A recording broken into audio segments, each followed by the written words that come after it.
yeah, the news don't stop. This is true.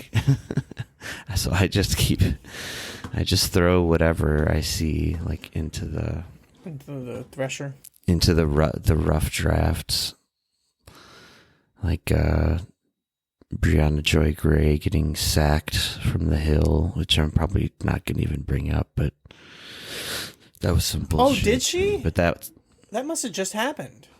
It just happened, like when I woke up. Yeah. That's what I saw. Yeah, she just got fired, like, I don't know, a few hours ago or something. Couldn't have happened to a nicer person. Or whatever, I don't know.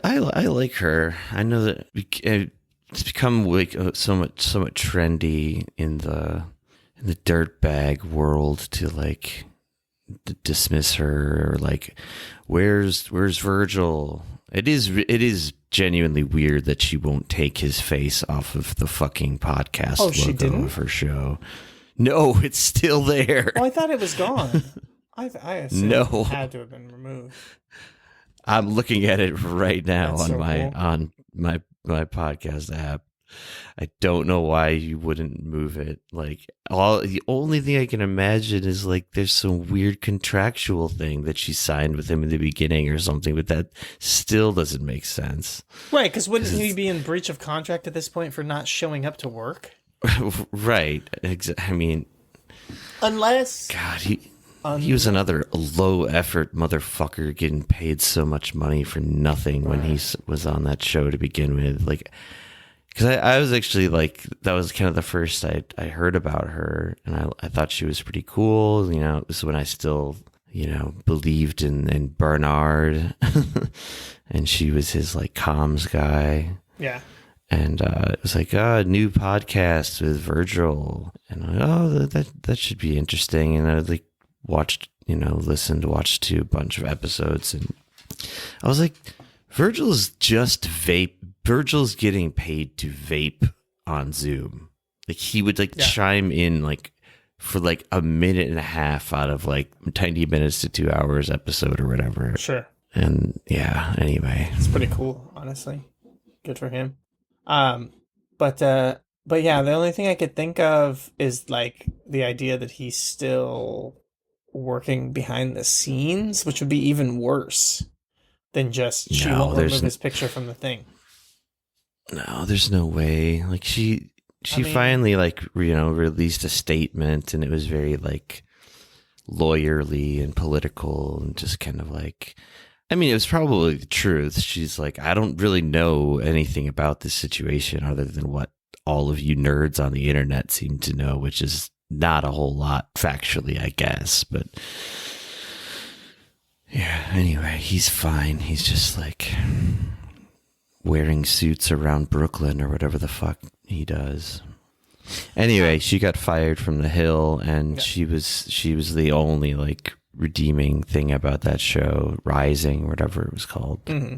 But the thing she got fired for was like absurd. They were interviewing this Israeli woman whose sister is one of the hostages, and she was like completely respectful and kept saying things like, I also really want your sister to come home, but like this group you're representing, Zaka, is like really discredited because this fucking woman is just bringing up again like images that don't exist. Like, hey, you want to see some beheaded babies? I've got them right here on my phone. Well, actually, if you look at the picture, it's actually it's like ground. It's just a bunch of dirt. But this is where it happened, like you can tell because. But anyway, like she kind of pushed back on this lady, but just like, speaking like pure facts, like about Netanyahu and the government, and like basically how like, yeah, anyway, it was I couldn't even like watch the whole interview because it was just like irritating and uncomfortable. But anyway, she'll be fine. But yeah, I did throw that in the old articles list. Nah, well, good. Let's see. Oh, right. I forgot to put. You can't forget about the forensic analysis of whether or not Joe Biden shit himself. Oh yeah, that's important. And I knew I was forgetting something. Where do you come down on it? Yes, no, maybe. If he did, it's good. I mean, he does some weird bodily movements that suggest something was wrong. I guess that's where I land on it. Mostly I land on it's just funny to see a headline in I guess it's not a totally reputable paper. It's like, I get the Mirror that's like a tabloid, British tabloid. Yeah, that thing, sounds right. I think. Joe Biden sparks concern as on fear he, quote, pooped his pants after he, quote, can't figure out If he had how to sit down. That I don't know. That seems far-fetched. Right? You wouldn't. I mean, if you're gonna If you're gonna pass the same like to the fucking T laws as Trump, then you're open to the same did you shit your pants fucking diaper scrutiny as far as I'm concerned. Not the scrutiny is not the issue to me, but I'm saying like the idea that he forgot how to sit down and then shit himself just seems, beyond, just it can't be true. I don't think that happens. I don't think you forget how to sit down. I don't know. But, I do like the article in the Mirror says onlookers fear. Like they're scared of the possibility that he had pooped. Like there's... I know it's like probably British, so it's like just the wording doesn't necessarily mean the same thing. And even in English, we kind of will say it that way. But yeah, it's the Mirror in the U.S. I'm watching the video right now, which I didn't before. And pooping. He's like concernedly whispering to Dr. Jill. Sure, and he's popping a squat, man. I don't know. Maybe let's say he's trying really hard not to shit himself, and maybe he succeeded by flexing his pelvic muscles or whatever. But he's moving in a bizarre way for when you're standing in front of a giant crowd of people like that. Sure. I think it looks more like he's, and this is not like, oh my God, he's so with it. It looks more like he got confused and didn't realize he was supposed to stay standing. And he's like trying to start to sit down and then realizing that nobody else is sitting down. But instead of just like what a normal person would do in that situation is just stand back up fully, he's like still waiting, thinking like, well, maybe everyone's going to sit down right now. Maybe.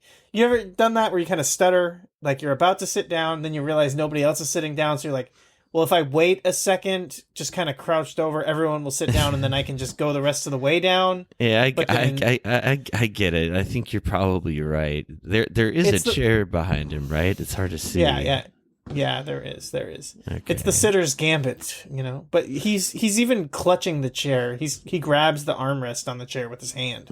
Yeah. Yeah. So yeah, that's all that's happening really, but I definitely get it. And it does look bad. And it is like, just stand back up. But he's like, I already got halfway there. If I stand all the way back up, then it's such a waste.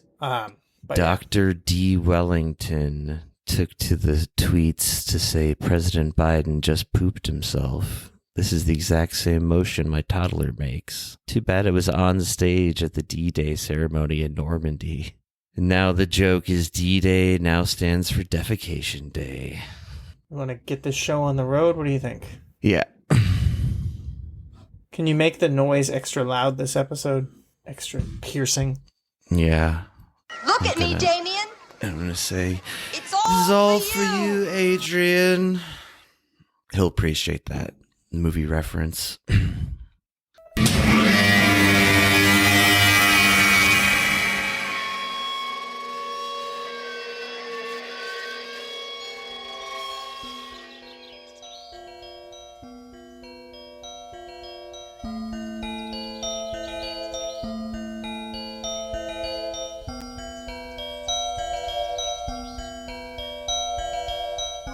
He walked out in the gray light and stood, and he saw for a brief moment the absolute truth of the world. The cold, relentless circling of the intestate earth. Darkness implacable. The blind dogs of the sun in their running. The crushing black vacuum of the universe. and some were 200 animals trembling like ground foxes in their cover. Borrowed time and borrowed world and borrowed eyes with which to sorrow it.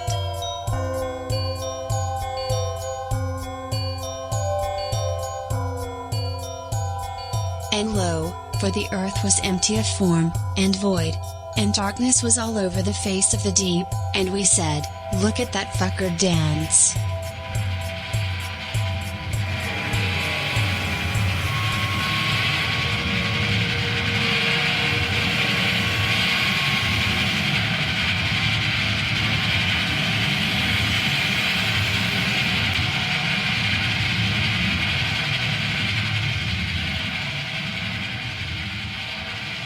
Alright, welcome to Heat Death of the Universe, a podcast that aces the Voight-Kampff tests all night and fails baseline replicant tests every day.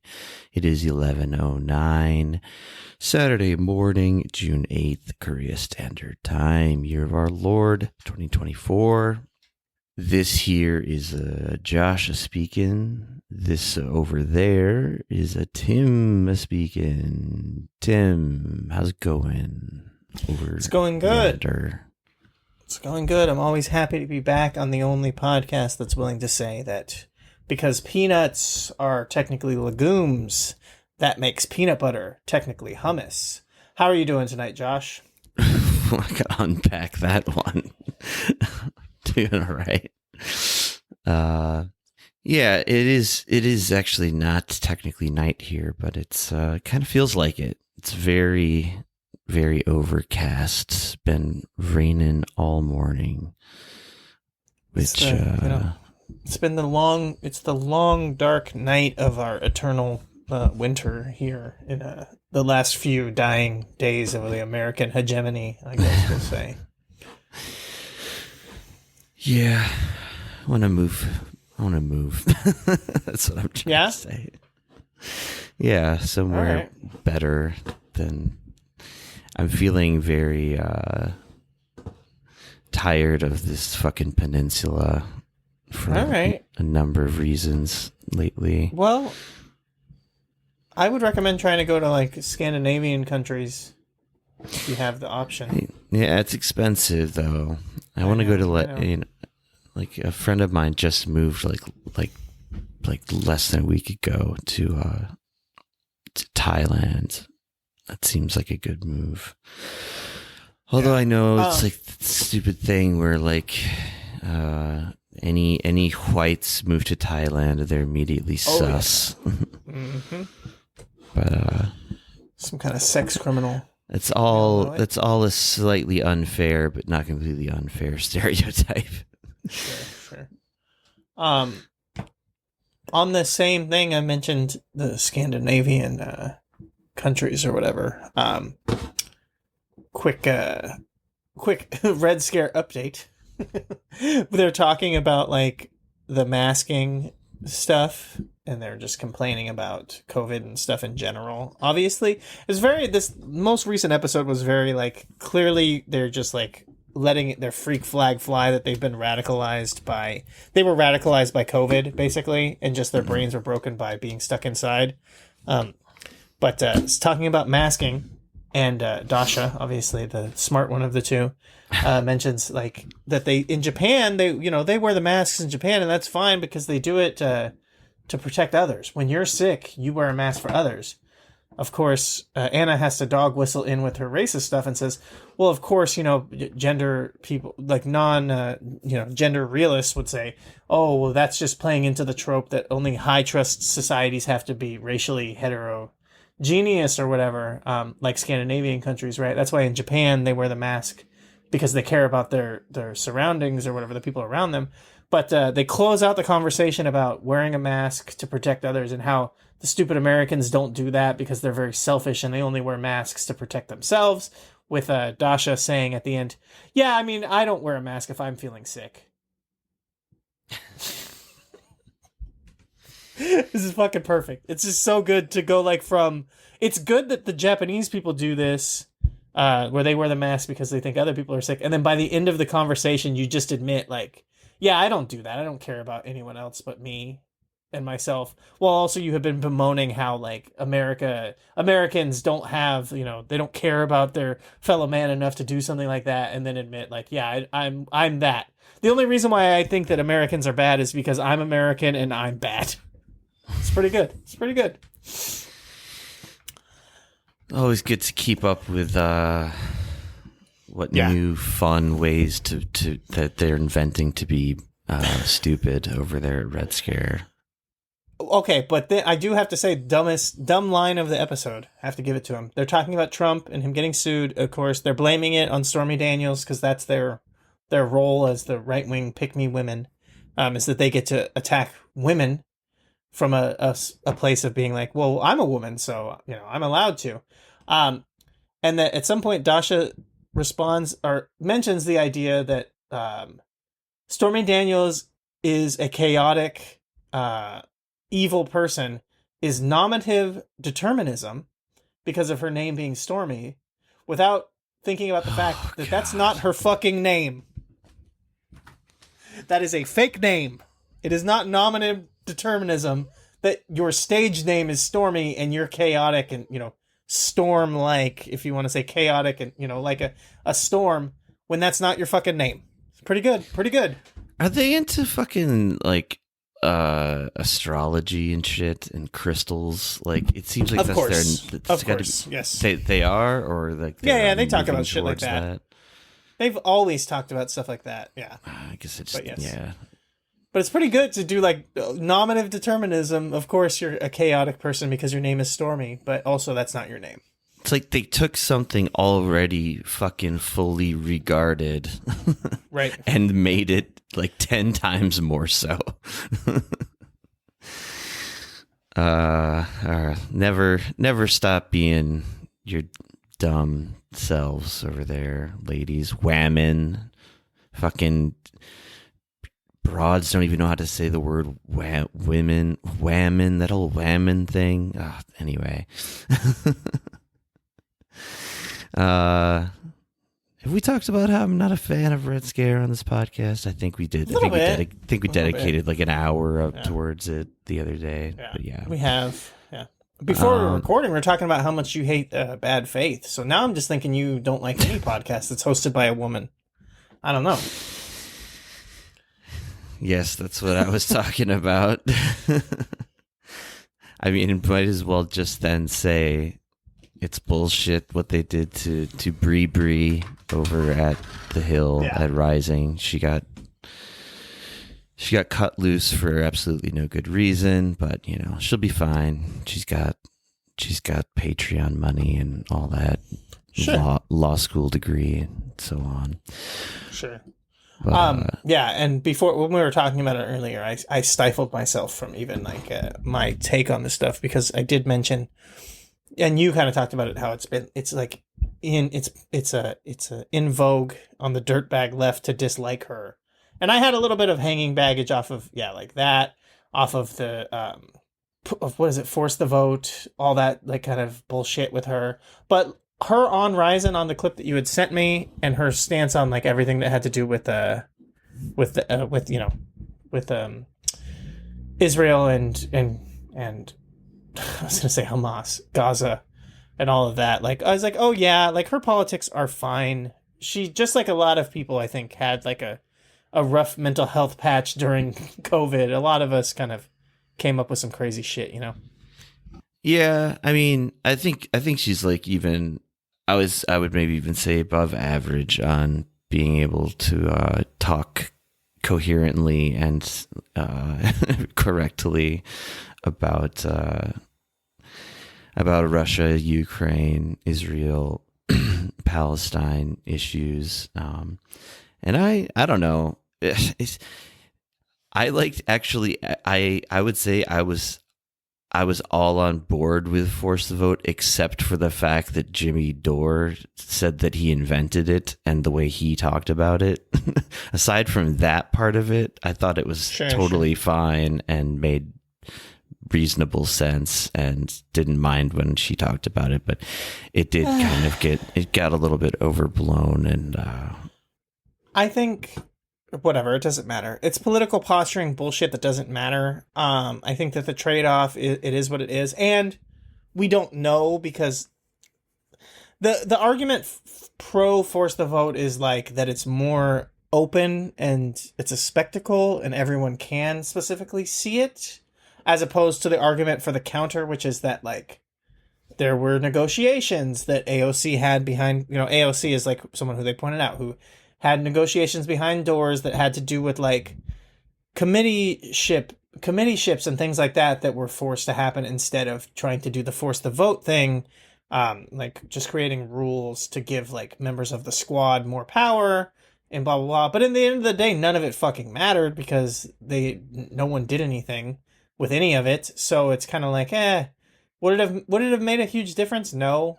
Everyone capitulated to fucking Mama Bear Pelosi in the end, and yeah. That's all she wrote.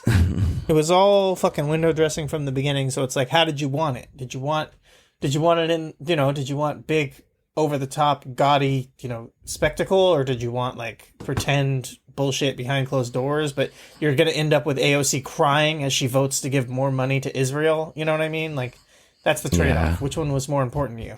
But the real question is, would Paul Pelosi have gotten attacked with the hammer by his gay lover if they had done force the vote? Who's to say? Maybe the force the vote would have let some steam off, and that guy wouldn't have had to attack. So I don't know. Maybe Paul Pelosi's the one who paid the ultimate price, and Jimmy Dore was right. I guess speaking so respectfully of hammer parties, homosexual hammer parties. I think you called them hammer parties once in the past. That got me. That was good. That guy went to jail recently as well. That was a thrown away story from, I don't know, a week or two ago. But anyway. I'm sure he's going to be very popular in jail. Effortless, seamless segue. I came across this article, and let's say Happy Pride Month, everybody. But not everyone feels the same way. Can you believe it? There's some people even protesting the celebrations. I guess like, okay, so this is like a more like a locally focused article here, but LGBTQ Republicans, let's just let that sink in. They feel alienated after Colorado GOP says, quote, God hates pride.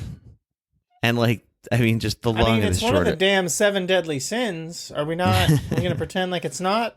I mean, I don't know. Read your book, ladies and gentlemen. True. Read your damn book. I've watched the David Fincher landmark serial killer movie. I know it. I know it for a fact. What's in the box? And it's another woman's tongue. If you get what I'm saying? Got it. Like the box. Yeah. It's for Pride Month, fellas. I guess like the only thing I wanted to talk about really about this is just the general idea that like it's always kind of bothered me on some level, and like just the very idea of like the log cabin Republicans. And I know people like try to like justify it, but I've never heard a convincing justification for why you'd be like out and proud, but also like very like hardline politically with the U.S. political party, the Grand Old Party, which has like a very clear history of not only not being supportive of your lifestyle choices, as they might call it, but like being outright hostile to them, saying things like, part of this article says that not only did they say God hates pride, they did a spin on the Westboro saying and said God hates flags, meaning rainbow pride flags, which represent the demonic realm and human indecency, says Pastor Mark Driscoll. Marky Mark Driscoll.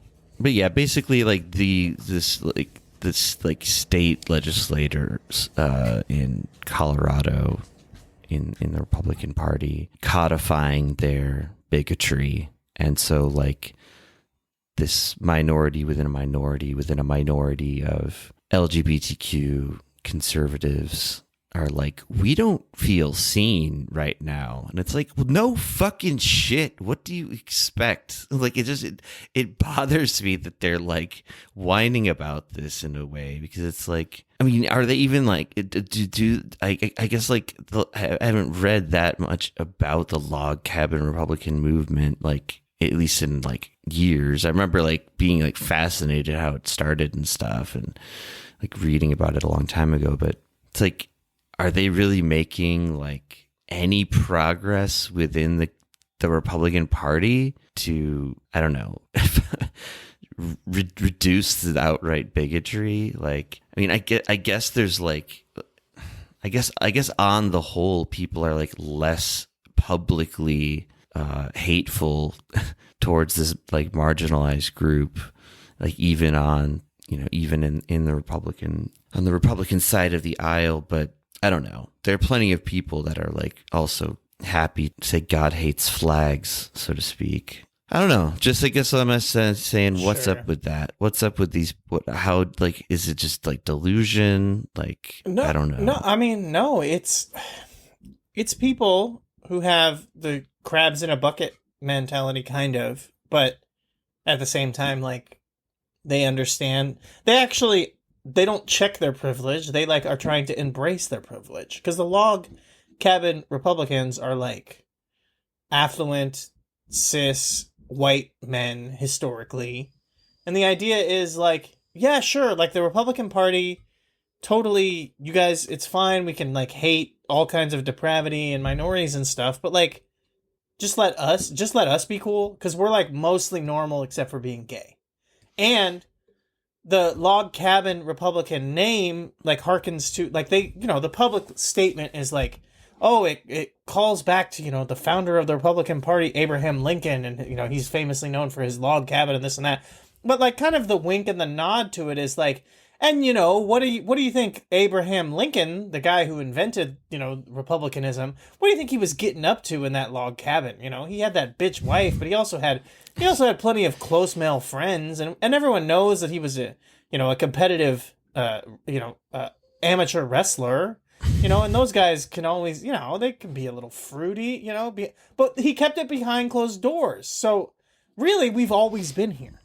Us just normal, straight white men who pay taxes and own property, and we just have, you know, we keep it behind closed doors.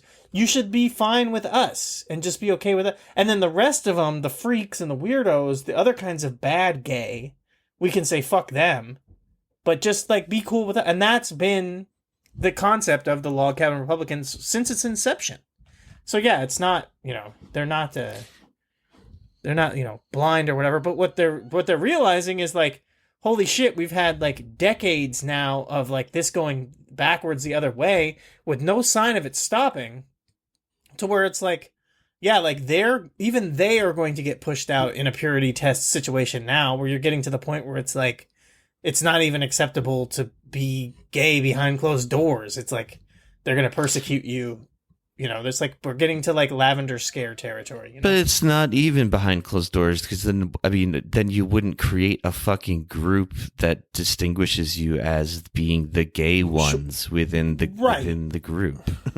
It's keep it at home. Like, it just seems like futile, like activism that like, sure, they think they're gonna like slowly like grind away at the Republican Party until they're like just as embracing of gay folks as the Dems. Like, that's pretty delusional if that's the idea, if that's the end game.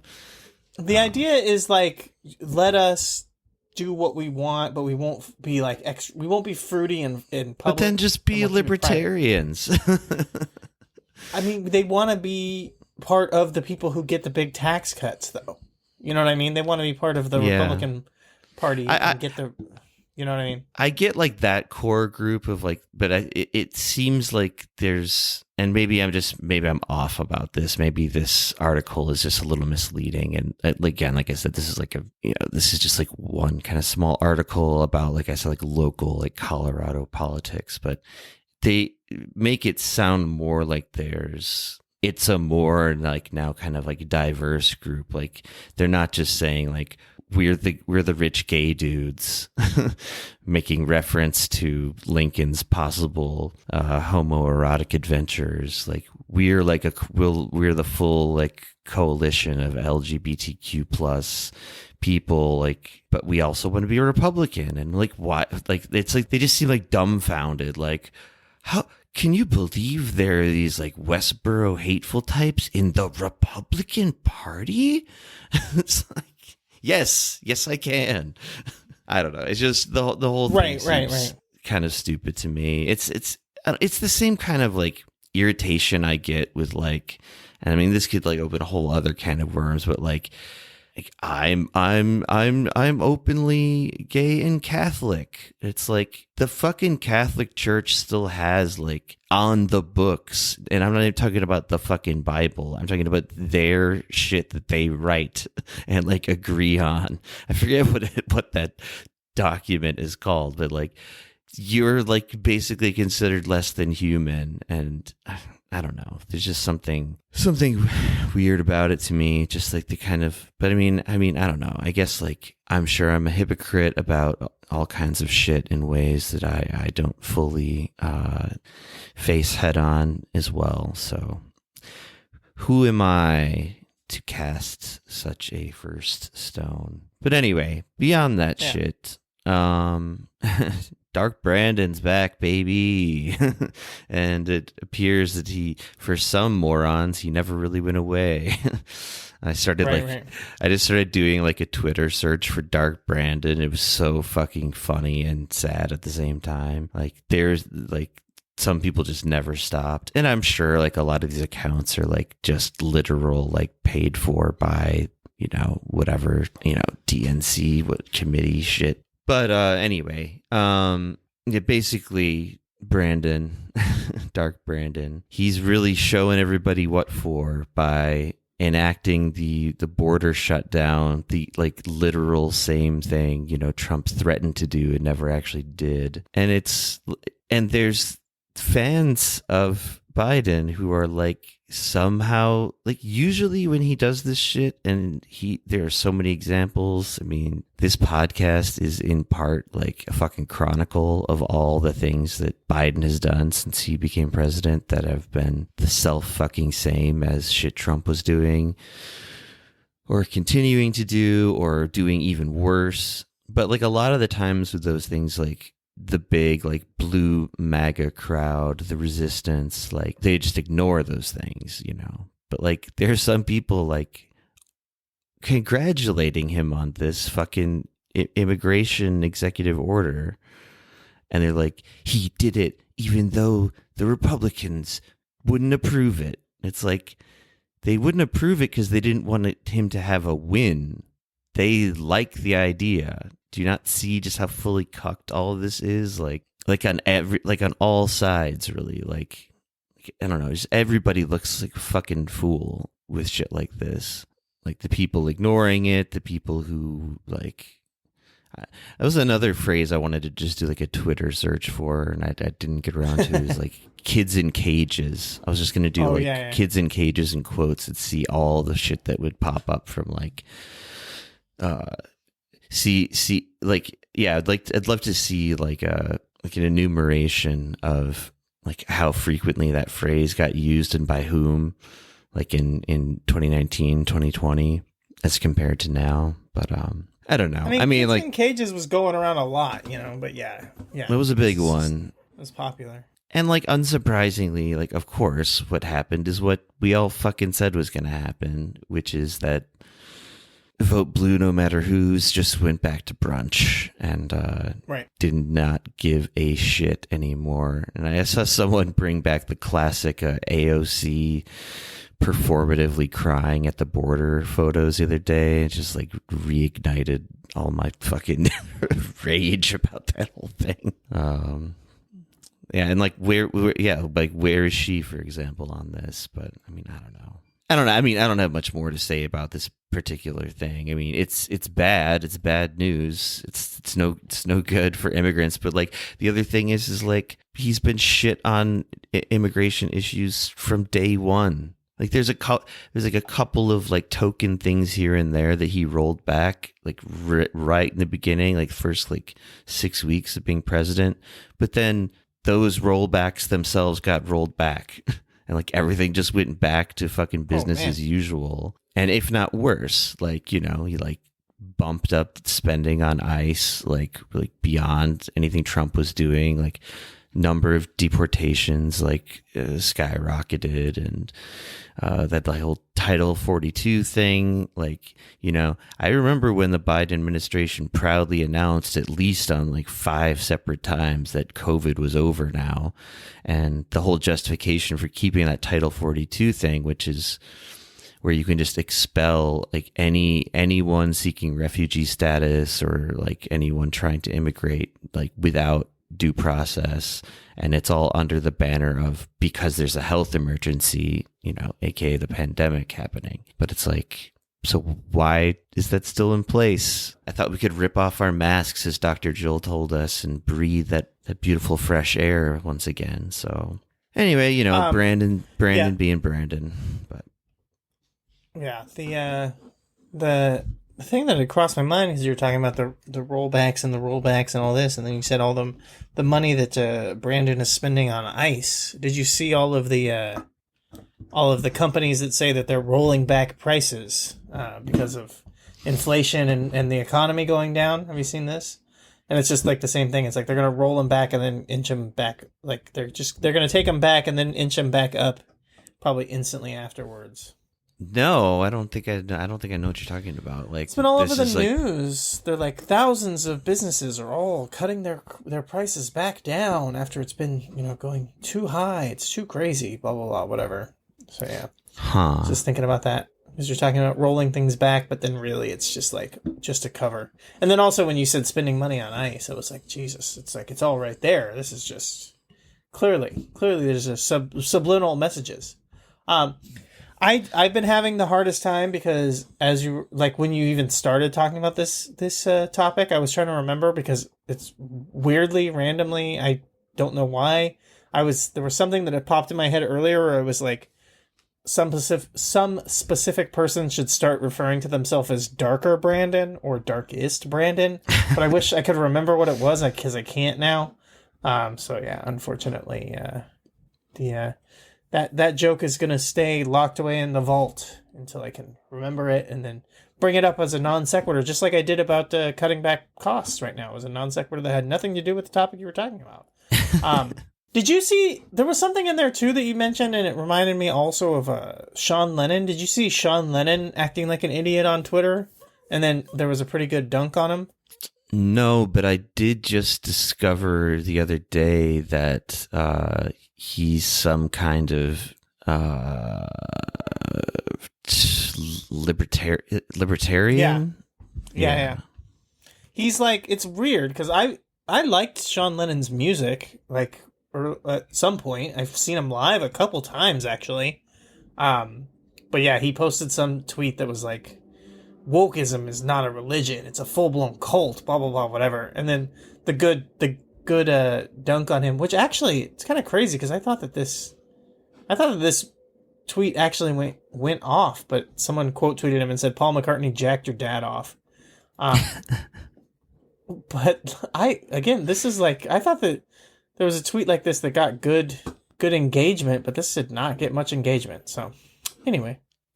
Yeah, I was a little surprised to find out that he was like, how did I find out about that? I think it's something that I've got here on the list about, the Libertarian National Convention. And I think Sean Lennon was like a write-in candidate who got like a not insubstantial amount of votes. Yeah. I think that's what it was, because I was like, what the fuck? Why is that? Like, I thought maybe it was just someone like trolling, because I would have bet my life probably that Sean Lennon is just like the most typical fucking lib on earth, but it also makes total sense to me that to find out that he's got this like libertarian, I guess, streak or whatever. I mean, I guess slightly continuing on with Joe Brandon. J. Robinette B, as it's been a while since I've called him. Friend of the show. Push Biden left. Tweeted out, Biden continues to prioritize far-right Republican extremists over his own base. And it's a article about how the Biden campaign quietly meets with Nikki Haley supporters after Trump endorsement. Yeah, it's all just, kind of pushing votes around and like seeing, playing these stupid games. But that was almost more just the segue into the truly infuriating Nimrata Nikki Haley news that I saw. I don't know, I guess it was like probably a week ago now.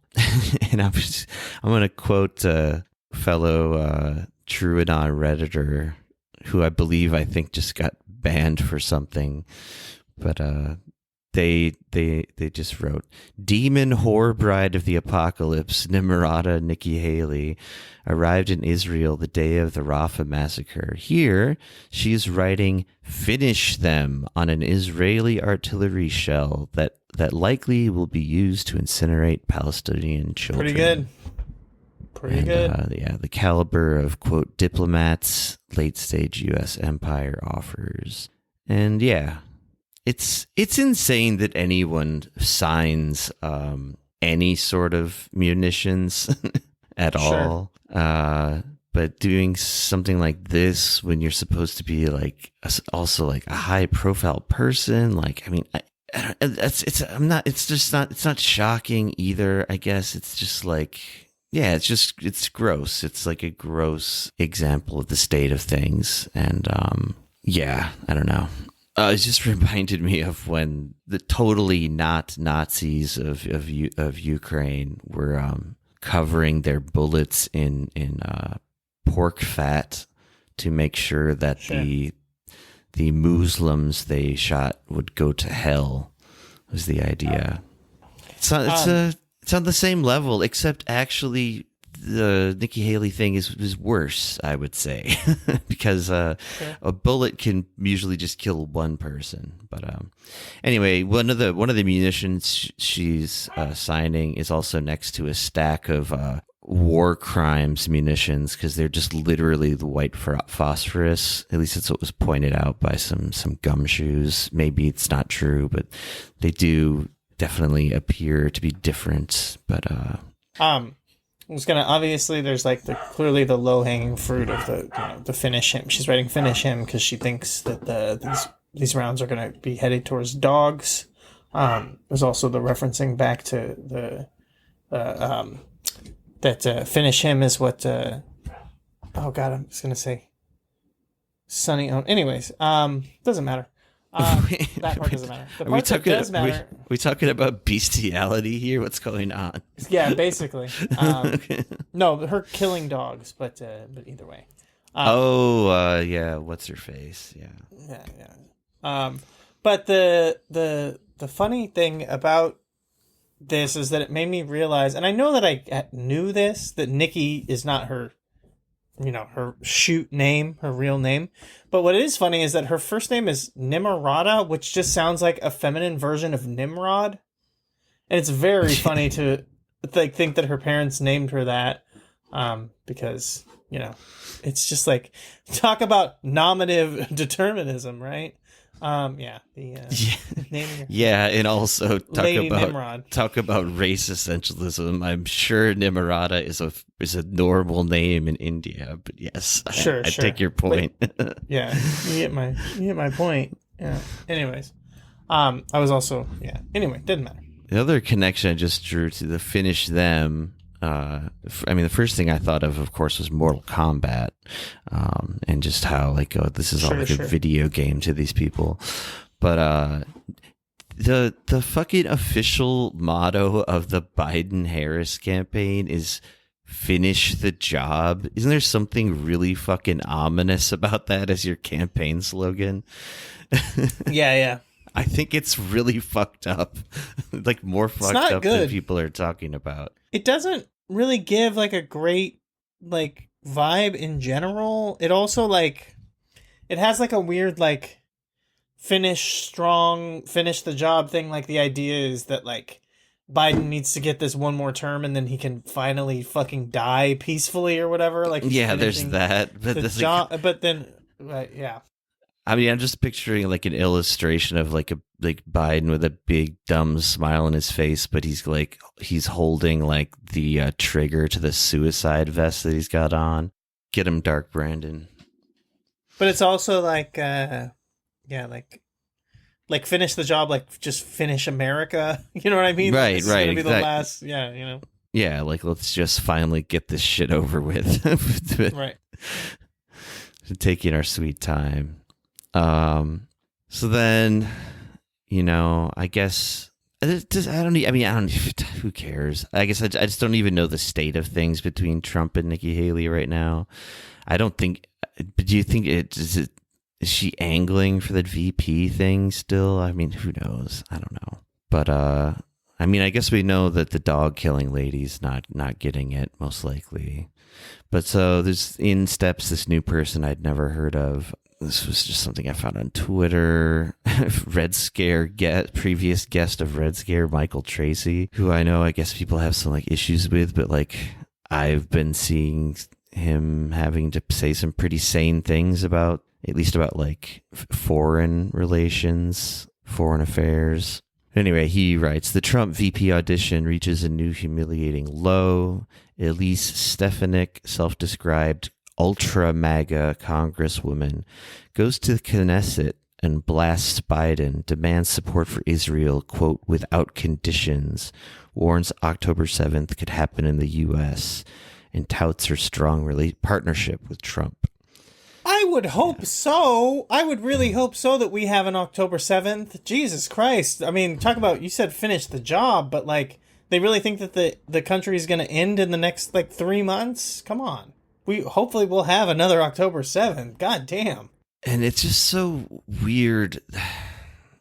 People going to another country's parliamentary proceedings and just getting to rail about whatever just getting to pound their fists at a lectern and scream about stuff, which also reminds me, this is not on the list or anything, but apparently even after all this supposed red line crossing but not really, of blowing off kids' heads and shit. Netanyahu's been invited to come address Congress, and this is not for the first time, but, it seems like kind of a weirdly fraught time to do that. And apparently it was famed, Amy Schumer's cousin, Chuck Schumer. He along with I don't know, a lot of Dems who are trying to hedge their bets on this whole Israel kerfuffle. Instead of just saying oh, these are war crimes, this is wrong, this needs to end, this is crazy, this is murder, this is genocide, they just go, well, we don't like the fact that these are kind of far right guys who are doing the genociding. Get some nice lukewarm Dem types in there to do it, then it'll be okay. But anyway, so even a guy who he basically said that Netanyahu should step down or whatever. I forget exactly how he phrased it. He basically was he's got to get out of here. He then is the one who personally invited him to come and address our fucking halls of power officially. Can you believe it? Politicians being hypocrites. It's hard to believe, I know. But for more funny news, I think I sent you this morning, or just my morning here. Joe Rogan's theory of mind on what how black people are gonna think about Trump now that he's caught 34 Fed cases or convictions rather. Joe Rogan, along with annoying comedian that I've only sort of even discovered, Tony Hinchcliffe. Anyway, they're That's just Kill like, Tony. That's Kill Yeah, Tony. Everybody knows Kill Tony. Well, I only learned of him like recently, and anyway, that's aside the point, I suppose. But like, basically, Rogan was like, and in that way where he like where Rogan can always fall back on like, I was just high and joking around, but like he seemed like he was like getting his like real like concentrated look on his face, like he's got like the beautiful mind, like all the math equations just like flying in front of his eyes. Like he's basically saying like black people are going to start like voting for Trump more because Trump's like a criminal now. It's like he's gotten into the calipers, the caliper gripped mind of the Afro-American can see, where the tide is turning. I just thought it was funny to be like, yeah, like Trump's next thing, like Trump's going to be on like the Breakfast Club soon, and like they're all going to be like, or as you often like to say on the show, Trump's invited to the cookout now. Because it's like, yeah, the idea was like, oh, the system fucked him over, just like how the system fucks over like black people. So like now black people are going to like come out in droves to support Trump. And it's Joe Rogan, who cares? But it's like also at the same time, like many people pointed out, this guy who used to just be a himbo on a sitcom, good sitcom, but he has like more sort of like sway and influence than a lot of public figures in the world today. Strangely, but I mean, it's not that shocking, No, it's not. I just thought it was funny that he would that he like thought he was like onto something. It's like. It's like his version of like one of those like Sunday morning like political like round table shows, but it's just him like smoking a blunt with fucking Kill Tony and being like, man, them blacks like crime. Like that's basically what it came down to.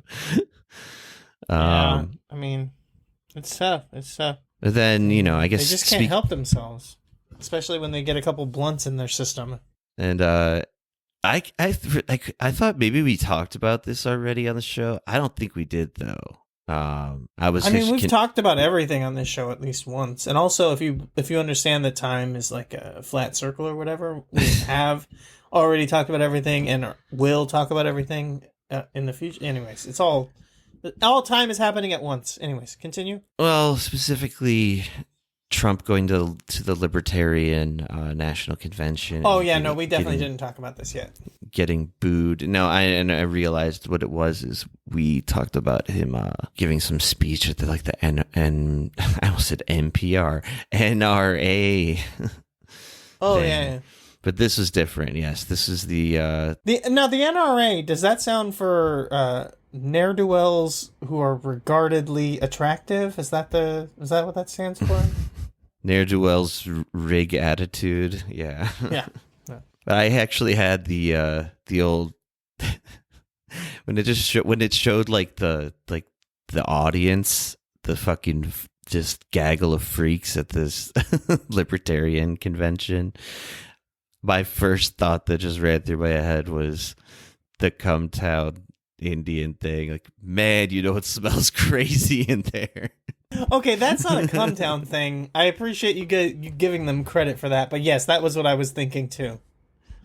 I mean, that's what I think of first and foremost. Of course, it's like a fucking racist fucking trope or whatever. But No. That was a tweet that someone else tweeted. Like I know it smelled crazy in there was a tweet that was just like someone else tweeted about like someone posting a picture of like an Indian wedding or like a dance party or something. And they referenced it on Come Town, but it did not come from Come Town originally. Okay. Yeah. I don't know this shit. Sorry. I'm just like, I don't want to give them credit for something they don't deserve. They get more than enough Anyways, continue. So Trump was basically like kind of begging for votes, really, like. But anyway, he like got mostly booed by this group of libertarians who were like, I saw one of their signs held up was MAGA equals socialism, which is funny. Isn't that what our good friend, oh God, what was his Jackson name? Hinkle. Yeah, that was his whole thing. He came up with that. So, yeah, he's but got good branding. I think they were objecting to the idea, but yeah, like their reason for hating Trump was like obviously stupid. These people are fucking suck, and it just reminded me of some of like the greatest hits of other things I'd seen at libertarian conventions and debates. One was when Gary Johnson got booed for suggesting that maybe, just maybe, we should have driver's licenses even in the libertarian future. That's not even what he said. That's the craziest thing. He did not say like we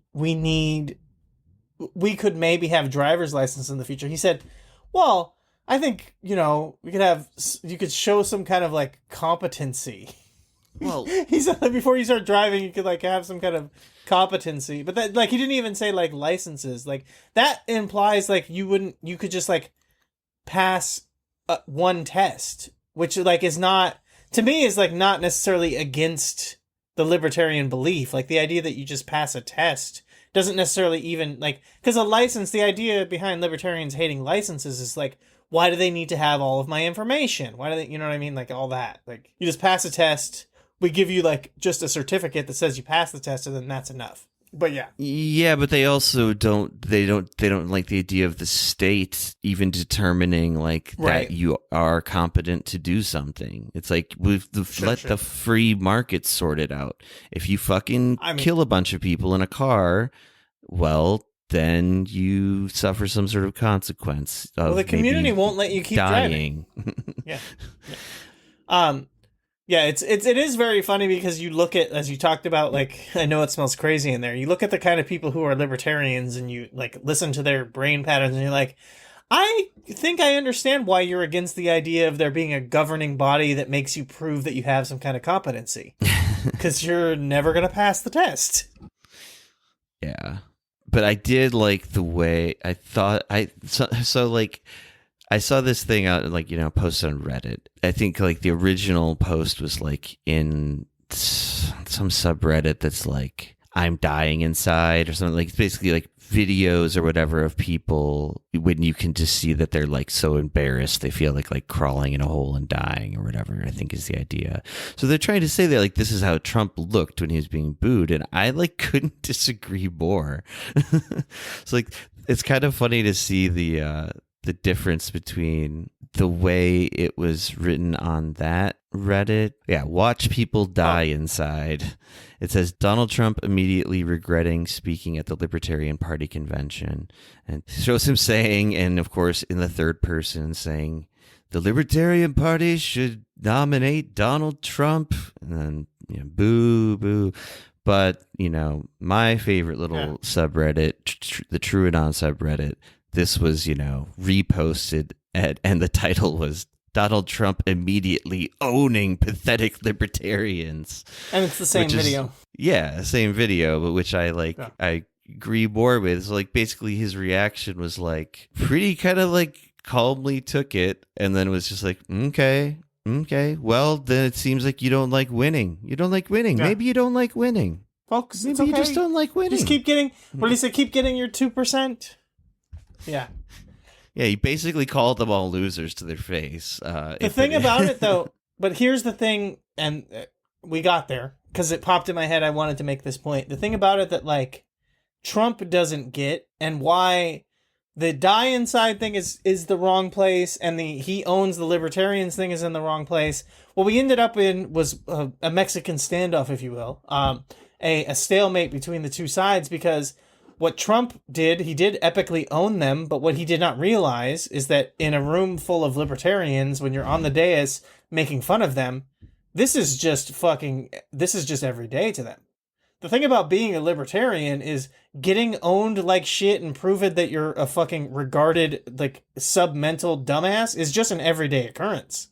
So Sure. Trump dunking on them is like, it does not affect them. That's like, when you get to that level to where you're going to the libertarian fucking convention, you have been through this constantly, day in, day out. You've been told how stupid you are. Your shit has been thrown back in your face. You know that you're a dumbass. You know that your opinions are dumb. You know that you're a pedophile. All that stuff is just normal for you. So that you end up in a place where it's like they're not going to... Because most of the time, Trump dunks on the crowd or whatever, and then they just go along with it because he was so funny and the people are ashamed. The thing about libertarians is they don't have any shame at this point because they've already been fucking dunked on constantly for being stupid and submental idiots like they are. It's the immovable force versus the dumbass object. Let's see. It says that he did get a huge applause for one of his promises, which was one of the signs that I saw probably held up more than any other in the crowd at this thing was "Free Ross," which I didn't even understand the reference until I looked it up. It's the guy Rich Voss? Rich Voss, the Roastmaster General? That's Jeff Ross, but no. Ross Ulbricht, I guess is how you would say his name. It says he's serving a life sentence for creating and operating the Silk Road, which allowed users to secretly buy. Okay, we know what the Silk Road is. So libertarians, big hobby horse, is freeing him. They say his 2015 sentence represents government and judicial overreach. I don't really know anything about the case. Sure. But I know, as you mentioned, the libertarians and their famous hatred of age of consent laws, Sure. we'll say, mix that in with a website like Silk Road. And I don't know. I have no idea, but I'll just slander him anyway. Ross Ulbricht was probably a pedophile, but Right. But Trump being Trump is just he's ready to sell out himself or anyone for that big pop of applause. So, and you did get there because Jeff Ross and being a pedophile. Jeff Ross is you're right. Jeff but I Ross was talking about Rich Voss, who is not a pedophile. He's also not the Roastmaster General, but he's just another stand-up comedian. Okay. Yeah, but yes, he did. You, like I said, you got there. You connected it, and I'm sure that the Libertarian Convention would be on Jeff Ross's side as well. They'd be like, yeah, he didn't do anything wrong. Probably. If those children wanted to enter into a sexual congress or whatever, they should be allowed to. And now for the 2024 roast of Gary Johnson, Roastmaster General. Yeah, that would be a sad sight. Yeah, and their convention is held in a Holiday Inn conference room or whatever. But it's I'm sympathetic to third parties, but not all of them. Not the Libertarian Party, that's for sure. And then apparently, Mr. Reinstated on Twitter, Nick Fuentes. Oh yeah, I've heard he's been counter-signaling Trump. Is that? Yeah, he's basically I'm gonna take me and my Groiper army and we're gonna go elsewhere, Mr. Sir, because he felt snubbed, I guess, by Trump going to the Libertarian Convention. I don't know. I didn't even look too far into it. I hate. Is that really why? I only heard a little bit that he had a problem. Is it really related to that? That was one of probably the bullshit reasons he gave, but it really came. It really came down to, at least in the one analysis I watched of this, which was from Mr. Too Damn Progressive Kalinsky. He said and it makes sense to me, but Trump took a lot of shit for going out to dinner with Nick Fuentes. I think it was with the unholy trinity of Milo Yiannopoulos and Kanye and Fuentes all had dinner with Trump, I guess. I kind of vaguely remember this. While we're on this, can I just ask you quick? to your understanding, what was the hierarchy between those three? Fuentes, Kanye, and Yabba-Dabba-Lopoulos. Like, what would you say is the hierarchy of the three? I would say if it was post Milo's like downfall, that it's obviously Kanye, then I guess then it's just sort of like kind of a back and forth fight between two little backstabbing little bitches of Fuentes and Yiannopoulos. Yeah, I would say. I mean, it was after. I mean, I'm talking about like within the hierarchy of like the theoretical, like it was supposedly that was a political, like a campaign team, right? They were all part of Kanye's candidacy for president, theoretically. I completely forgot he ran for president. Well, he didn't really. Like, I mean, you know what I mean. Like, how do you, like, you know what I mean? Like, how do you quantify running for president? Like, is it just saying that you are? Is it filling out any kind of paperwork and being on any ballots? What's the line that you have to cross? I think running for president. Technically, I think if you just get enough signatures, you are technically in the running, and like it's not that hard to do. Fair. You don't need that many signatures. Yeah, but I don't know that Kanye got his name on any ballots. I don't know if he did either. I thought I remember something though, where like there were certain polling stations or whatever that like his. No, I think he was on the ballot because I swear at one point I saw like a picture of like, okay, like literally like his name was there on the list and it was just funny in itself. But I don't know. I mean, I'd have to like look it up. Kanye presidential campaign. I mean, also he's such a huge Trump fan though, right? So like, why would he want to like run against his hero, right? I mean, there's an entire Wikipedia article on Kanye West presidential campaigns, plural. So, nice. No, yeah. He filed a statement of candidacy with the FEC and entered the election after missing at least 6 states' deadlines to appear on the ballot as a third-party candidate. But yeah, so he was on some ballots, I guess. Well, that's good. Good for him. He did something kind of. Yeah, he needs he needs a W. He needed one. I mean, it was a tough time for him, you know. So yeah, Fuentes and the Grapers are like stamping their feet and acting like it matters. Yeah. Who the fuck gives a shit? Well, wasn't this like one of the first things that he posted back now that he's able to even fucking be online and post videos? I think it was like YouTube or something. He's just doing a lot of like I mean, I don't know. I haven't paid attention to like what he does on Twitter really at all. Like this is the only thing I heard was in this like Kyle Kulinski video where it played some of his like his little fake like YouTube news show, Fuentes that is, where he has like the green screen backdrop to try to make it look like it's an official nightly news report. And he always wears his little suit and tie.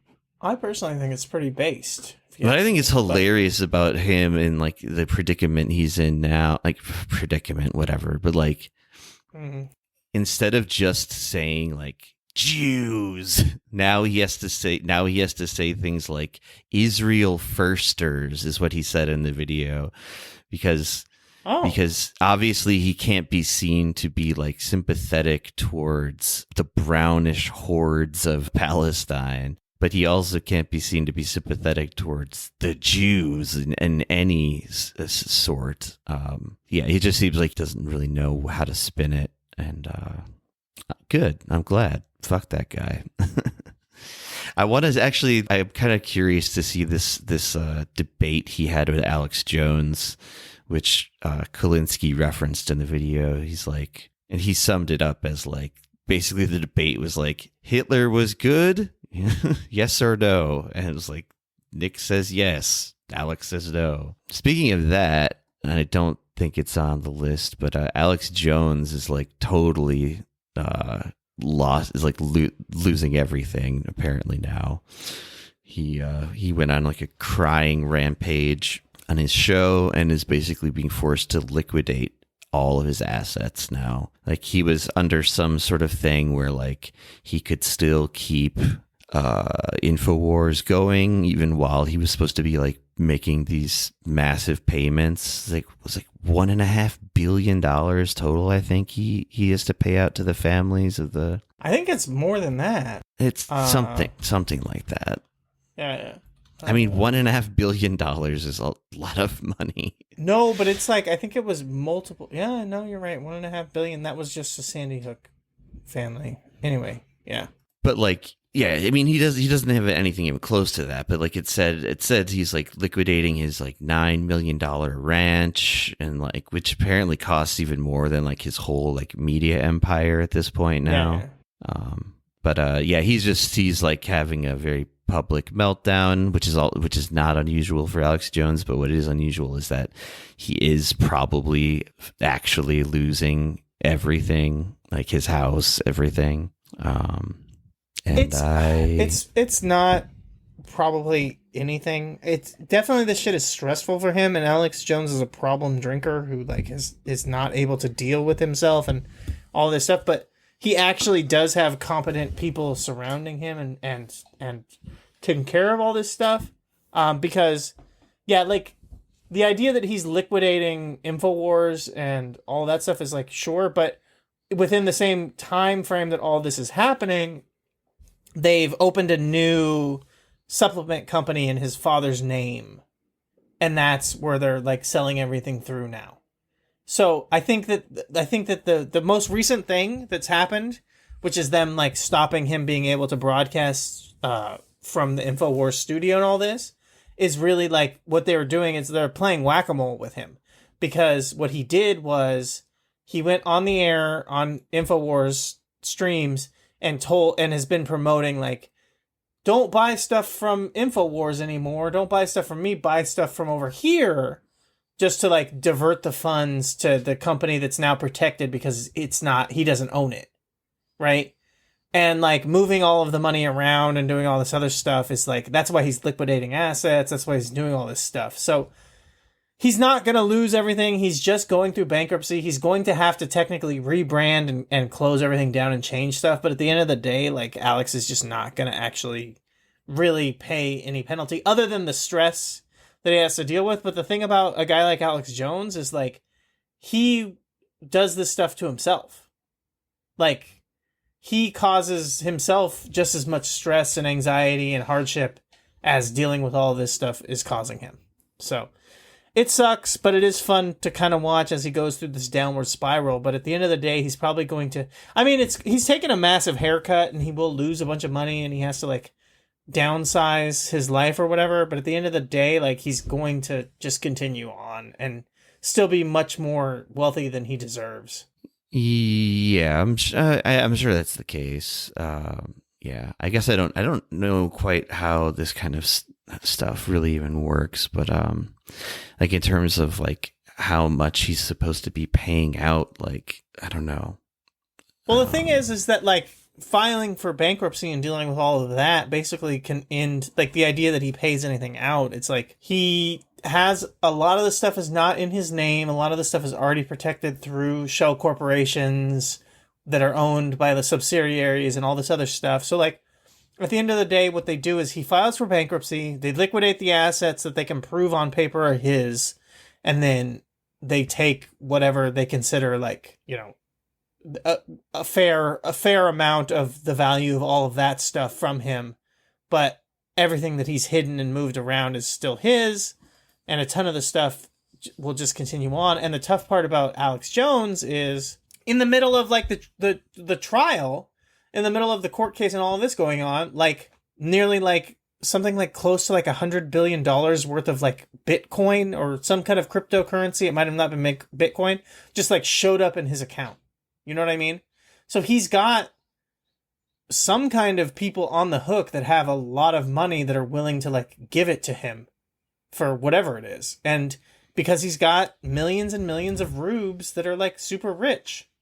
So it's just like just being able to move the payments over to the company that is in his father's name that just does the same thing is already like, okay, you just continue on to having $100 million a day coming in, you know? So how much can they really take from you if you have access to that kind of money, that kind of capital at all times? So yeah, whatever. It sucks. He should just be killed. Someone should just murder him. And then that would be, But unfortunately, it's America, and you can't get the death penalty for speech. Not yet. But, if Brandon has his way, second term, maybe he can make free speech illegal. I'm hoping. We're crossing our fingers, Yes. Zoroaster willing. Finish the damn job. Speaking of libertarians just taking L's, our boy Millet is sort of back in the news. I mean, you guys never really left, but there was a good video segment by Ben Norton, former Gray Zone writer. Big fan of his. I haven't really brought him up on the show in a minute, but he basically summed up like the state of things in Argentina, and it's pretty bad. It's like 300% inflation at the moment, and about 60% of Argentina is technically in poverty. And of course, the approach you take when you're an anarcho-capitalist libertarian like our boy Millet is you just start cutting like any sort of governmental apparatuses that could actually help people. But then you also beef up the ones that throw people in jail and police them, crack down on protesters. I think I don't know if it was exactly a quote, but it was something to the extent of, he said protesters have two options in Argentina: prison or a bullet. Sounds very libertarian, very freedom loving. He's like going up to like Silicon Valley and giving stupid speeches about how like the market can never be wrong. And Elon Musk is making some visits down there to talk with him because just coincidentally Argentina has like one of the largest lithium reserves, which a company like Tesla relies quite a bit on lithium for their batteries. Milei is also like one of the only leaders in all of South America to be in like full backing of Israel and its current self-defense measures. Yeah. I did when you were talking about that he was giving a lot of speeches, I just thought of the President of the United States song, and he's just like, I'm moving to the country, gonna give a lot of speeches. That's Javier Milei. He says, I could give speeches every day. Yeah. That's the Weird Al song we didn't get, but we deserve. Yeah. Could you imagine Weird Al dressing up like Javier Milei? I really can. He also, one of the first things think it was literally his first day as president, he made nepotism legal. And all in the service of and we've talked about this guy before and his kind of weird relationship with his sister, and so he basically made his sister like essentially the head of the government, like aside from him. So like he's like the head of the presidential cabinet, and she has like less than zero experience in politics or in any sort of like governmental experience. I guess what she was up to beforehand was she was a tarot card reader, and she sold something on like Etsy or some shit, or Instagram. I can't remember what now. It was like niche handbags or something. But yeah, it's just like an insane disaster, and like, you can check out the link to the video, listeners, if you want Ben Norton's like full, very encyclopedic explanation, better than my sort of retelling of it. But another one of the highlights was like, so there were like reports saying that like basically people can't afford food, especially like, so like proteins or whatever, like meat or whatever, and said like, we won't be able to survive a month, like through the month. And Milei's logic was, well, a month has passed since you said that, and if you were right, there'd be a lot more dead people right now. Yeah. It was like literally it. He was like, That's so cool. he's like, you can scrape by. Don't give me this fucking whiny handout bullshit. As he's, from the fucking presidential palace. Fucking his sister. Oh, right, exactly. It wasn't even just Silicon Valley. He went to specifically Condoleezza Rice's Stanford University right-wing think tank, and that's where he gave his speech about how markets cannot fail by definition. Everything that the market does is good and right and true, and therefore the state should never intervene. Well, you can intervene with bullets in prison for protesters, but aside from that, don't even get me started on fucking driver's licenses. That's or horseshit, man. selling heroin to 3-year-olds. That was the other thing I was going to mention of Yes. people booing, kind of famously at the libertarian convention in the past.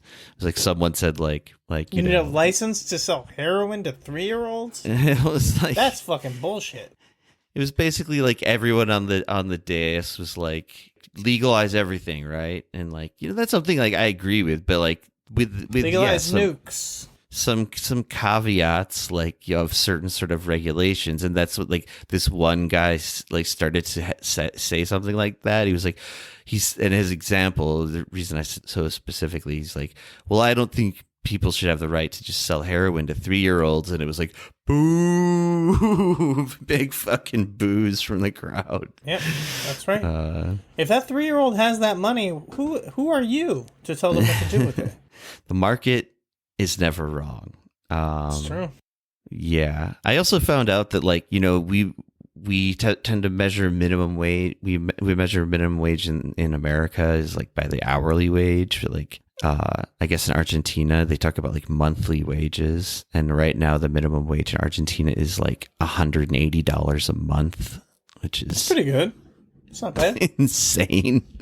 I think I spend at least $180 every time I leave the house. I'm one of those guys now. You know what I mean? I'm doing you know what I call it? I call it a whole paycheck. You know what I mean? You know what I'm talking about? That's right. You gotta get your cheap cheese fix from Whole Paycheck. Yep, that's true. And then Mexico has elected their first female and Jewish president. Mm-mm. She's not Jewish. It's been proven. It's been disproven. She's not actually Jewish. Which, yeah, probably the funniest thing to come out of it that I saw were, and again, these were just I think they're just kind of regular nobodies on Twitter, but Right. But it's fun to dunk on them, right? It's fun to pick out a really stupid person and then just be this is everyone that I don't like. Everyone I don't like said this and they agree with it, and they're all on this person's side, and they're dumb and bad just like this person. That's why the internet is really cool. You get to pick one person and make them the representative for everyone you don't like. Yeah. Just like these people did with Claudia Scheinbaum. And yeah, basically people were trying to call her Judaism into question for the fact that she thanked Jesus, otherwise known as Jesus, a very common name in the country of Mexico, from what and I also understand. a very common name in her household for her husband. Yes, her husband's name is Jesus, and so these I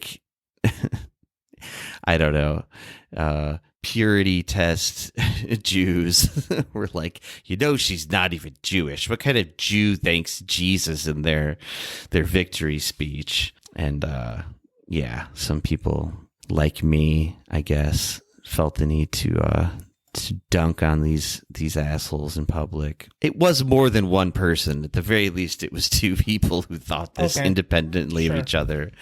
And that's both of them. Even though they represent those 2 people represent 30 to 40% of Americans. The first one, they're quote tweeting Claudia Scheinbaum's tweet, and then they use Google Translate because it's in Spanish and they don't, they just need to see it in English, but it translates in English to "Thank you, Jesus, my husband, for accompanying me." But they still were What kind of Jew thanks Jesus? It's true. Yeah. I thought that A lot of was people funny. don't even realize that that Jesus was a Jew, though. So, like, it's not weird that she would thank him. Very few people are saying this, folks. Jesus was the Jew, the Uber Jew. They called him the King of the Jews. That was what they called him. Some one of his do. names. Some Yeah, are so- saying.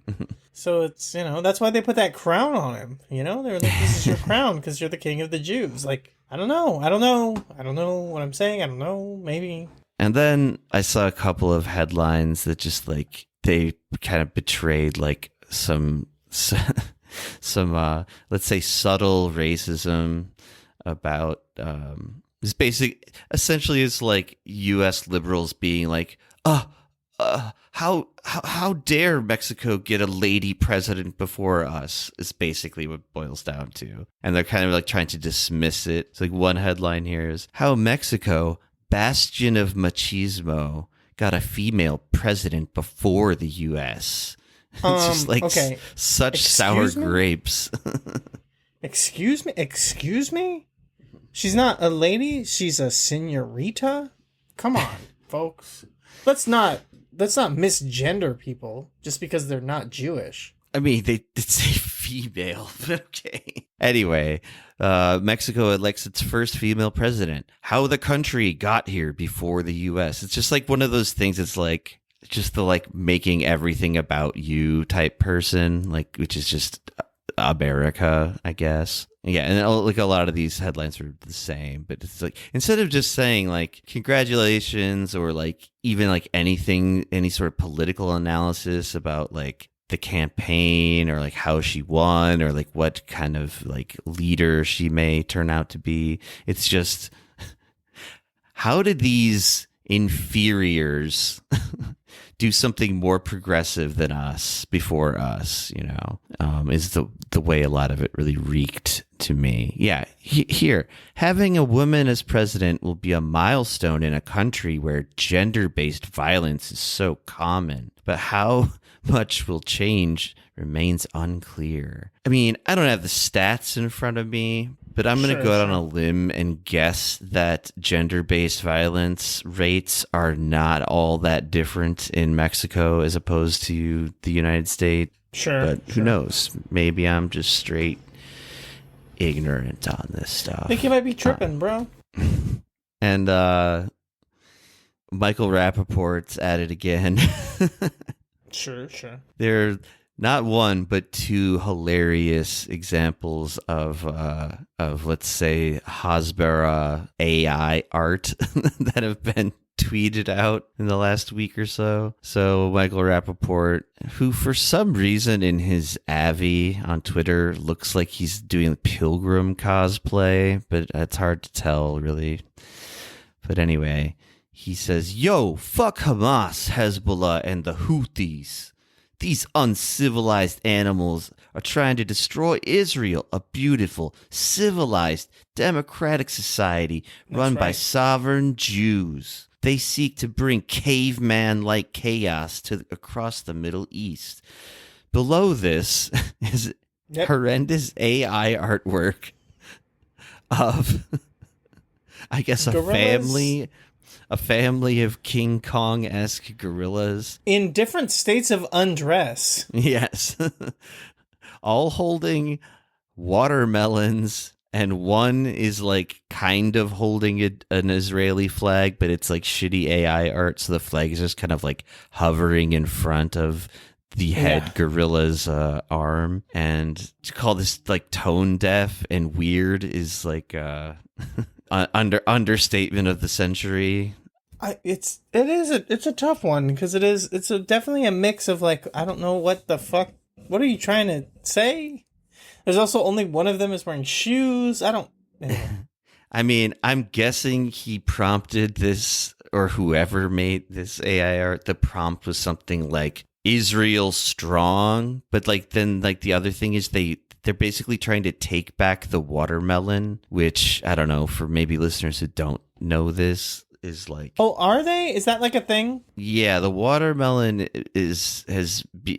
has been a symbol of Palestine because it's white, red, black, and green, like the Palestinian flag. But this was done in response to the Palestinian flag being outlawed in various countries and venues. So they couldn't post the Palestinian flag, so they would post pictures. The water, it was the emoji. It's like just on your posts. It's the emoji, but like I've seen it in like other artwork and stuff too. But yeah, I think it started. But that was what started it. Yeah. Yeah, I think so. And so like they're trying to like take back the watermelon, I guess, but it's just the part that I was questioning was, are they trying to take back the watermelon? Is that a thing? Yeah, because they're like, okay. But I don't know why it's important to them either. Right. Because it's like, it's just weird. I don't know. I mean, This is especially weird because he's calling Hamas and Hezbollah animals, uncivilized animals. Right, okay, check. They're gorillas. The gorillas have the watermelon. So, like, okay, that makes sense because they're uncivilized animals. There is obviously the racial undertones with, like, black people being compared to monkeys and the watermelon thing, right? Okay, but, like, on one part of it, you could understand that. But then it's like, but then they have the Israeli flag. So these are supposed to be Israel supporters. So then how are they?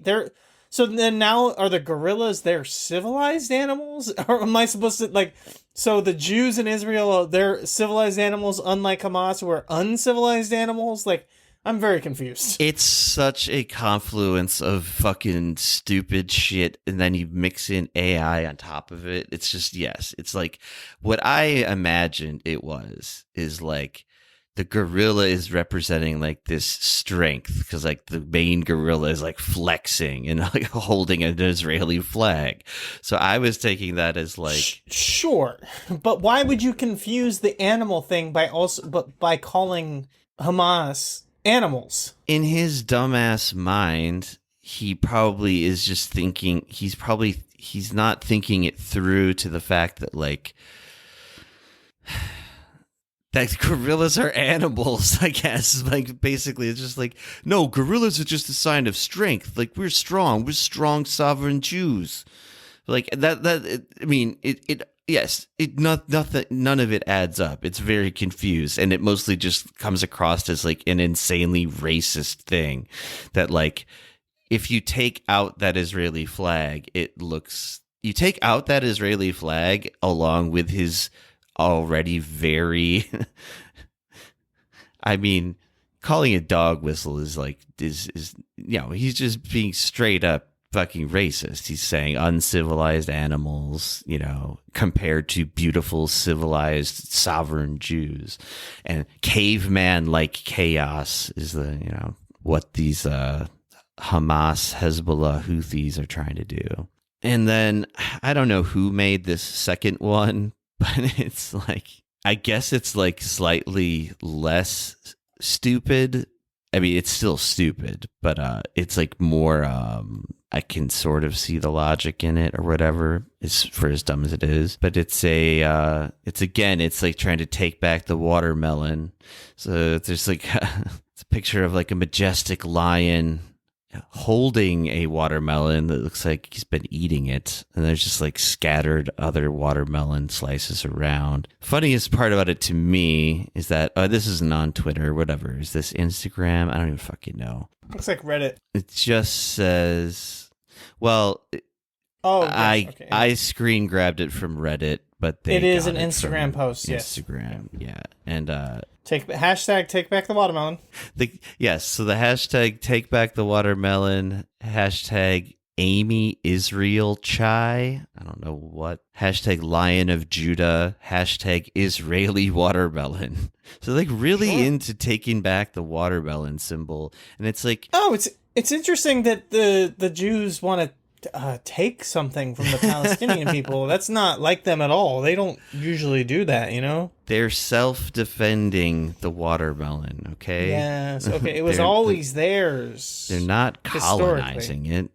Yeah, everyone knows that for 2,000 years, the Jews have been the sole producers and consumers of watermelon.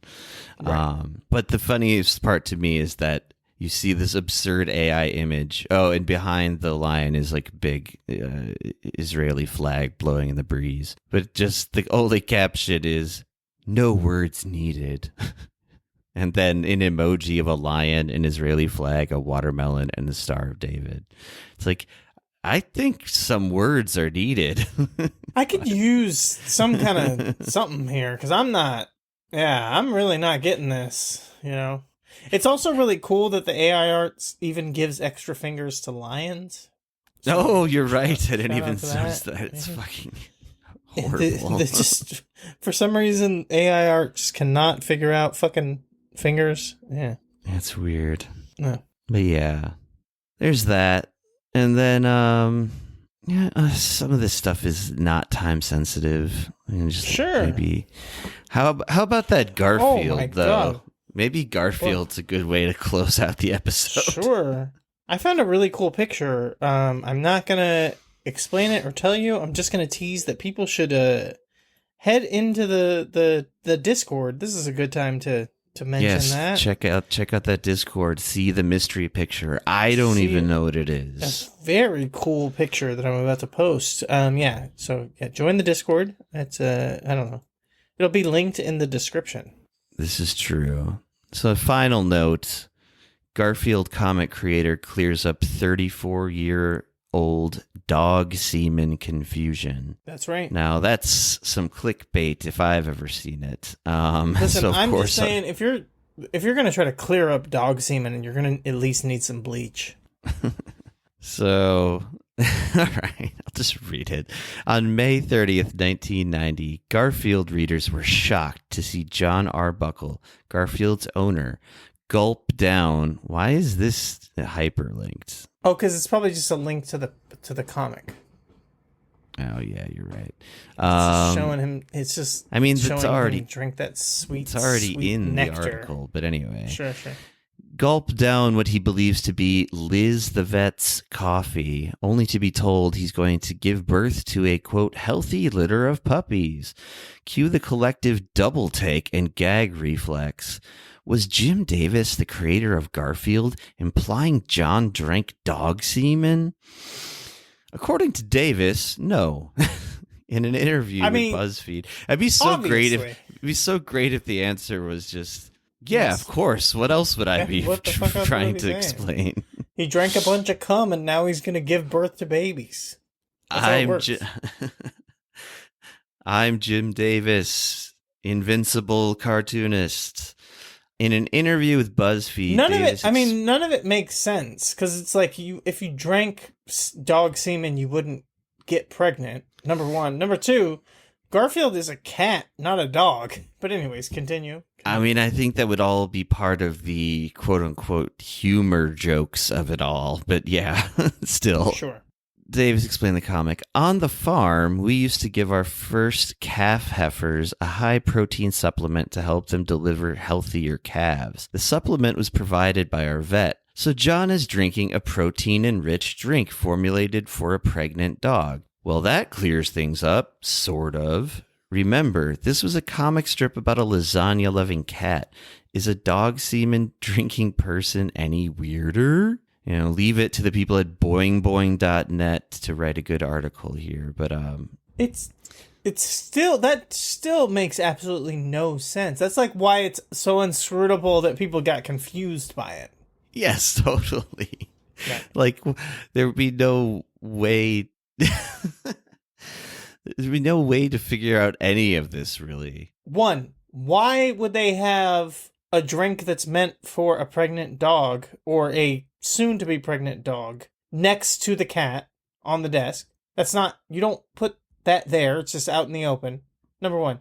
Number two, this is a thing that you got for the vet for cows. It was for cows. This is not a thing that they do for dogs. They do it for cows, not dogs. Right? That's number two. And then, yeah, whatever. Anyways, continuing on. I'm seeing now the full context of the strip, but it doesn't really change anything you're saying. I promise you that's not going to help. Yeah, he, first panel, Arbuckle is, just being flirtatious and asking this vet out on a date. She says, I'll think about it after I wheel your cat over to X-ray. Then John Arbuckle falls down for some reason. Tables with wheels. What won't they think of next? Is what John says. What's the deal? I've thought about it. The answer is no. It goes on. I don't remember Garfield comic strips having like 6 panels. And also, I love that John gets no pussy. John gets shut down, bitch. And then he speaks to himself out loud and says, "Have a cup of coffee, John. Why, thanks. Don't mind if I do." And that's when he swigs the semen / possible protein drink, whatever. Mm-hmm. The semen interpretation makes way more sense. Yep. So even if it still doesn't make sense, it makes more sense than this.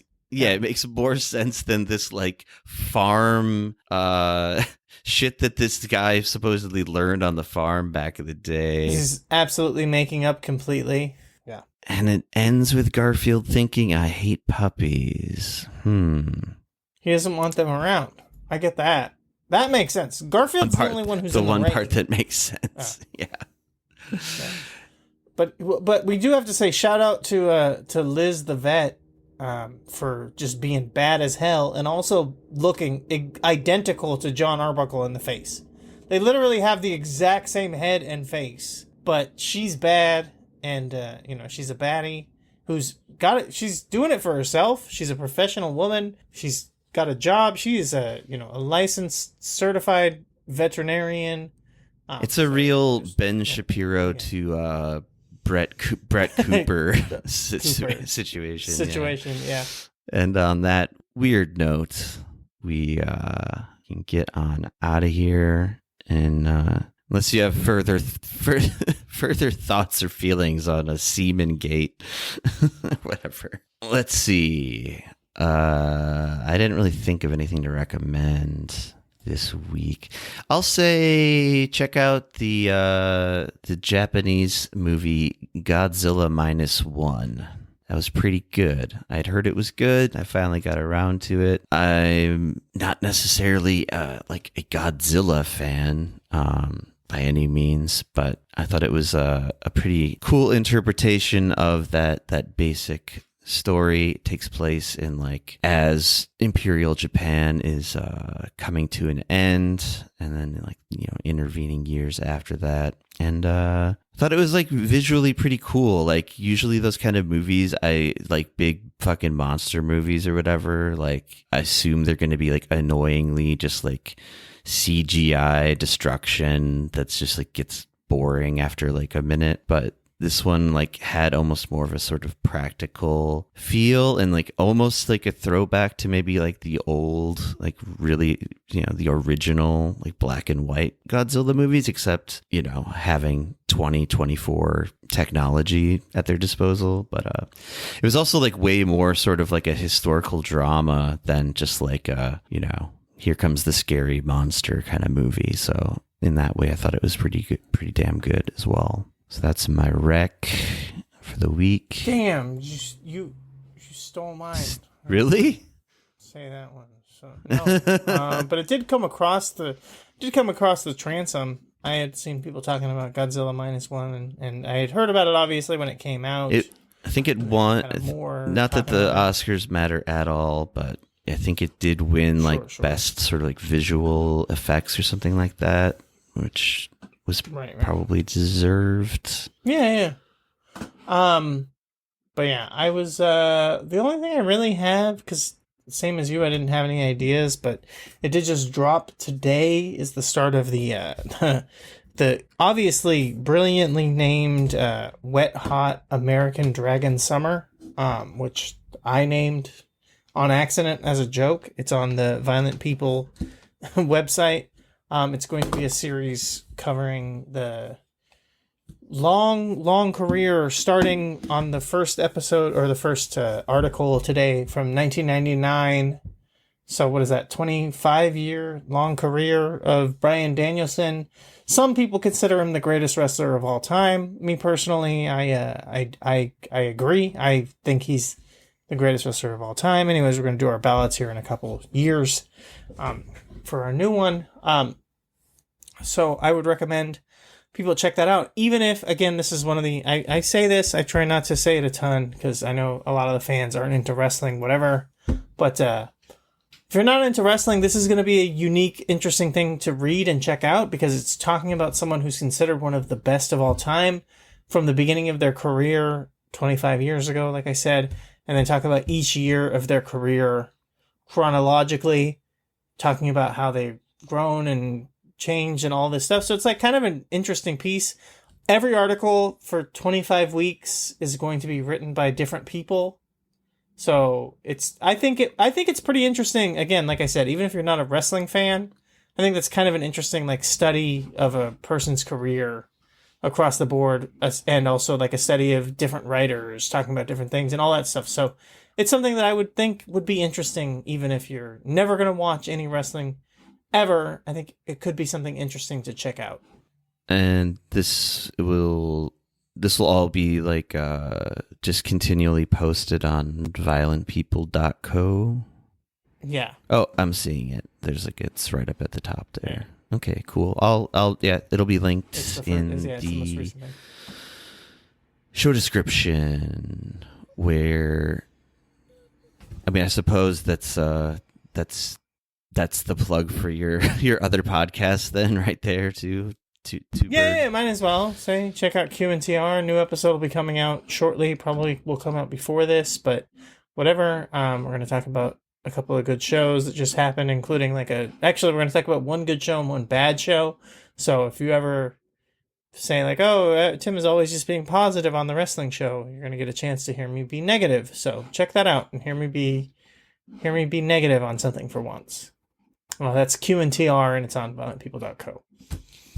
Nice. And go to the Heat Death of the Universe Discord. Find that link in the episode description, along with all the other stuff. And as Alex Jones's vet always says to him, congratulations, Mr. Jones. You're going to have a healthy batch of bowls of chili. Remember that? That was good shit. Yeah. I don't know. It was good. He had a big bowl of chili for lunch, folks. He couldn't think. All right. Mm-hmm. It's tough. See you next time.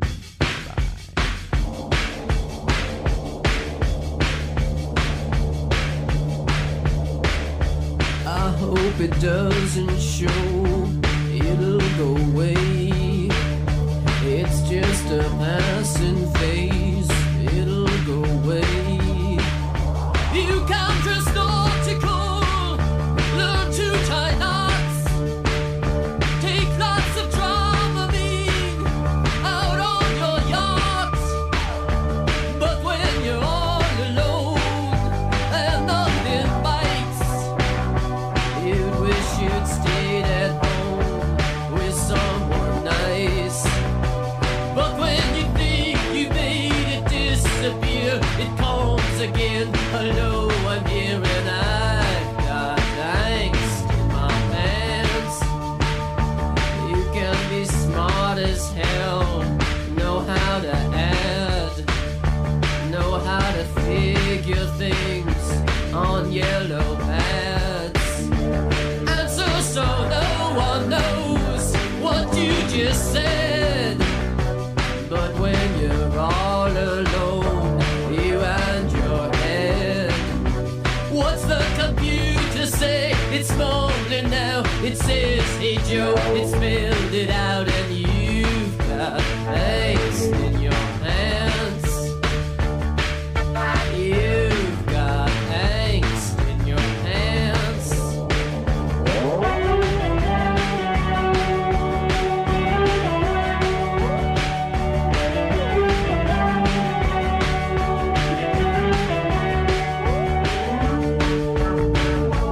But when you think you made it disappear,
The first voice recording was made in 1860. It was a 10-second fragment of the French folk song Au clair de la lune recorded by inventor Edward Leon Scott de Martinville. But who will make the final voice recording and when? What will it be? Who will hear it?